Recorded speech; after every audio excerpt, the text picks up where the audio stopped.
A political crisis in Armenia leads off today's edition of CNN 10. I'm Carl Azus, glad to have you watching. Armenia is a small landlocked nation between Turkey and Azerbaijan.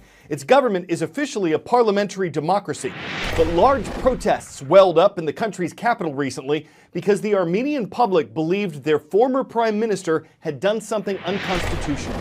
Serge Sargsyan was the president of Armenia for 10 years starting in 2008.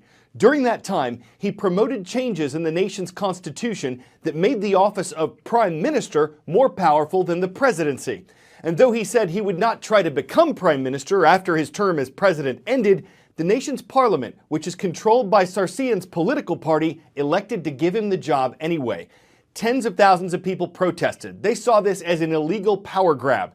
And things escalated when members of Armenia's opposition political party were held by police. On Monday, though, Prime Minister Sargsyan announced he'd resign, saying the street movement is against my tenure. I am fulfilling your demand. So what happens now?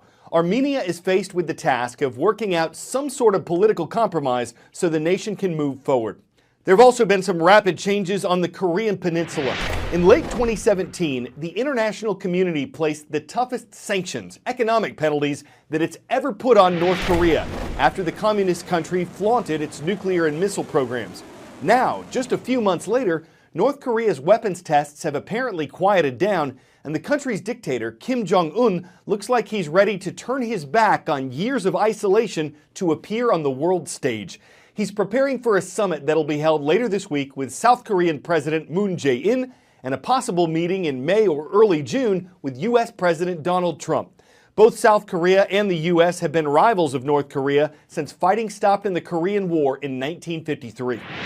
We're just a few days away now from that North-South Korean summit that the South Korean President Moon Jae-in has called a guidepost, a stepping stone to the next summit, that between the US President Donald Trump and Kim Jong-un. We have been hearing from White House officials, Press Secretary Sarah Sanders, saying the US is not naive in this process. They won't make the same mistakes that previous administrations have made, something we have heard before. Also hearing from the White House that they're not going to make any concessions until Kim Jong-un does show that he is going to dismantle the nuclear and missile program. So the final preparations are now ongoing for the meeting on Friday. We know there will be rehearsals over the next couple of days with both North and South Korean officials to make sure that everything goes very smoothly. They appreciate this is an historic moment. It's the first summit between North and South Korean leaders in more than a decade, but it's going to be the first time that a North Korean leader crosses the border into South Korea. And just for that occasion, they're actually going to let South Korean journalists cross the border into North Korea so they can capture that moment on camera. We're told this will all be broadcast live with a welcoming ceremony and also a banquet after the meeting. The meeting of itself clearly won't be broadcast live. We've also had the menu, obviously well thought out. There's food sourced not only from the town of the South Korean president, but also the two previous presidents who met the late Kim Jong-il at the two previous summits, the father of the current leader, Kim Jong-un. There's also going to be cold buckwheat noodles from North Korea. They're bringing a chef with them and the machine to make those noodles. So clearly a lot of thought has gone into this, trying to show an even keel between the two Koreas. So the preparations, as I say, are ongoing now as both sides appreciate that this is an historic moment. Paula Hancock's CNN Seoul. 10-second trivia. Which of the world's major oceans is the shallowest? Arctic Ocean, Atlantic Ocean, Indian Ocean, or Southern or Antarctic Ocean?